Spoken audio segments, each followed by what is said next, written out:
Hello friends, সবাইকে welcome জানাই নতুন একটি ভিডিওতে। এই মুহূর্তে যে আপডেটটির দিকে নজর রাখবো সেটি হচ্ছে প্রাথমিক টেট ওএমআর মামলায় কড়া নির্দেশ প্রাথমিক শিক্ষা পর্ষদ ও সিবিআইকে। তার অর্ডার কপির বিস্তারিত ব্যাখ্যা থাকবে এই ভিডিওর মধ্যে। সিঙ্গেল বেঞ্চের 33টি প্রশ্নের অ্যান্সার দেওয়ার পরিবর্তে সেই মামলাকে চ্যালেঞ্জ জানিয়ে সেই ওএমআর মামলায় বিপাকে এই মুহূর্তে প্রাথমিক শিক্ষা পর্ষদ। কলকাতা হাইকোর্টের ডিভিশন বেঞ্চ সেই সিবিআই তদন্তের কন্টিনিউ নির্দেশ দিলেন। ওএমআর সংক্রান্ত সমস্ত তথ্যের হার্ড ডিস্ক খুঁজে বের করার নির্দেশ দিলেন। তো অর্ডার কপিতে কি কি নির্দেশ রয়েছে তো বিস্তারিত দেখবো আমরা।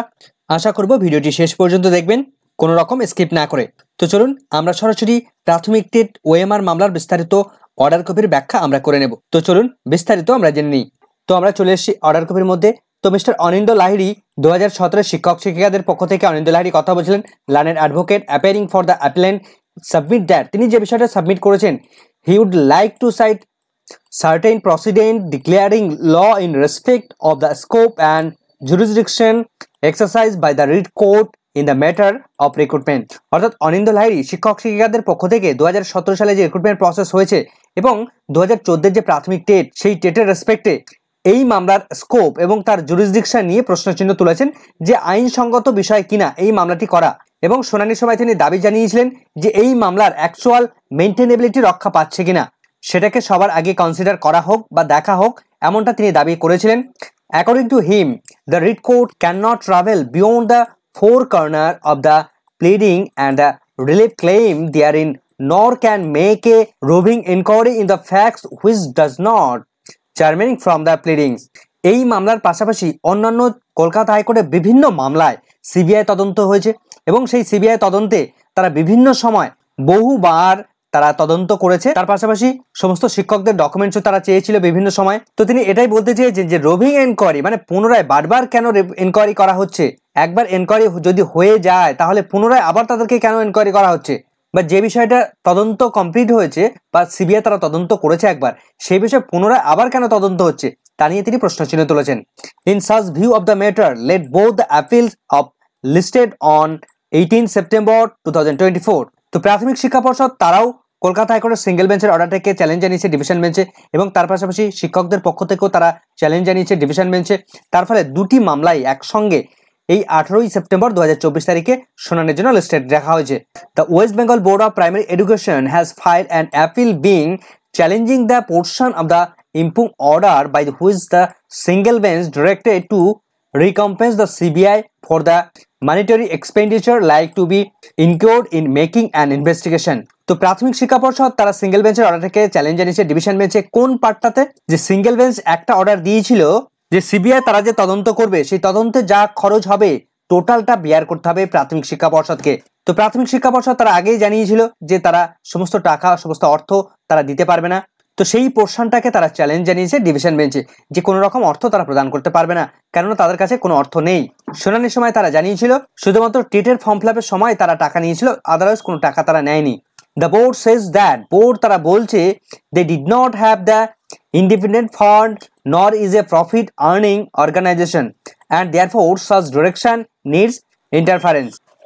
প্রাথমিক শিক্ষা পর্ষদ তারা দাবি জানিয়েছে যে তারা নিজের একটা প্রফিট আর্নিং অর্গানাইজেশন নয়, অর্থাৎ তারা এমন কোনো কাজের সঙ্গে যুক্ত নয় যেখানে কোনো প্রফিট হয়। তো তার কারণে তারা কিন্তু কোনো টাকা অর্থ তারা প্রদান করতে পারবে না এই সিবিআই ইনভেস্টিগেশনের জন্য, কেননা তাদের কাছে পর্যাপ্ত অর্থ নেই।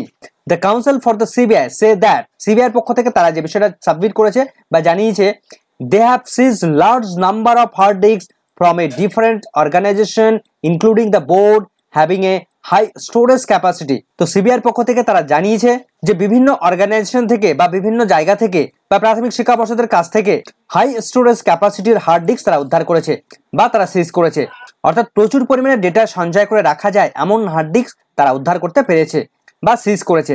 In order to collect the data and also to send the same for forensic investigation, the CBI asked for 20 hard disk having a capacity of 4 TB each and did not ask any expenditure in monetary form।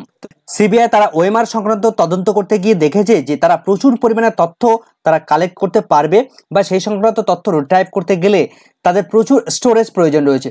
তো এর জন্য তারা total 20টি hard disk তারা কিনতে চায় বা 20টি hard disk তাদের প্রয়োজন রয়েছে, যে প্রত্যেকটা হার্ড ডিস্কের মধ্যে 4 টিবি করে জায়গা তাদের প্রয়োজন, অর্থাৎ 4 টিবি করে জায়গা বা স্পেস তাদের প্রয়োজন রয়েছে। 20টি হার্ড ডিস্কের 4 টিবি করে জায়গা প্রয়োজন হলে প্রচুর পরিমাণে স্পেস প্রয়োজন, যে এত পরিমাণে তথ্য তারা রিট্রাইভ করতে পারবে বা সেই তথ্যগুলো সেখানে সঞ্চয় করতে পারবে। রিট্রাইভ করার পর সেখানে সঞ্চয় করে রাখার জন্য তারা এই 20টি হার্ড ডিস্ক তারা কিনতে চায়। তো তার জন্য হাই স্টোরেজ ক্যাপাসিটির হার্ড ডিস্ক প্রয়োজন রয়েছে এবং তার জন্য প্রচুর পরিমাণে অর্থের প্রয়োজন রয়েছে। সেই অর্থগুলো আগে প্রাথমিক শিক্ষা পর্ষদকে দেওয়ার নির্দেশ ছিল, কিন্তু তারা এখন হাত তুলে দেওয়ায় তদন্তের গতি থমকে যাওয়ার মতো। কিন্তু মাননীয় বিচারপতিরা পরে নির্দেশ দিচ্ছেন, without entering into the above aspect, উপরের এই সমস্ত অ্যাসপেক্টের মধ্যে না ঢুকে, since the investigation so interested in under process and we are in session in the matter determining the point raised by Mr. Lahiri in its appeal. Mr. Lahiri যে দাবি জানিয়েছে তাতে করে সিবিআই যে ইনভেস্টিগেশন করতে চায় বা সিবিআই যে ইনভেস্টিগেশন করছে সেখানে যদি হস্তক্ষেপ করা হয় তাহলে সেখানে তাদের স্বাধীনতায় হস্তক্ষেপ করা হবে।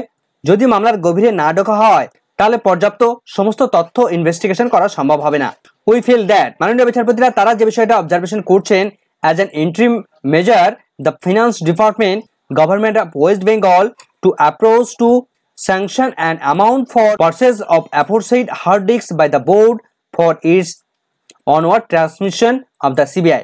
বিচারপতিরা রাজ্যের ফিনান্স ডিপার্টমেন্টকে নির্দেশ দিচ্ছেন যে ওএমআর সংক্রান্ত যে সমস্ত তথ্যগুলো সিবিআই তারা রিট্রাইভ করতে পারছে বা যে তথ্যগুলো তারা রিট্রাইভ করতে চায় বা পুনরুদ্ধার করতে পারবে, সেই তথ্যগুলো সেভ করে রাখার জন্য টোটাল 20টি হার্ড ডিস্কের প্রয়োজন রয়েছে এবং প্রত্যেকটা হার্ড ডিস্কে 4 টিবি জায়গা প্রয়োজন রয়েছে। অর্থাৎ কতটা পরিমাণে তথ্য তারা কালেক্ট করতে পারবে বা তারা আশাবাদী সেটা কিন্তু বলার অপেক্ষা রাখে না। তো সেই হার্ড ডিস্কগুলো কেনার জন্য প্রচুর টাকার প্রয়োজন। তো মাননীয় বিচারপতি ফিনান্স ডিপার্টমেন্টকে নির্দেশ দিলেন যে সেই সমস্ত অর্থগুলো যেন তারা বেয়ার করে।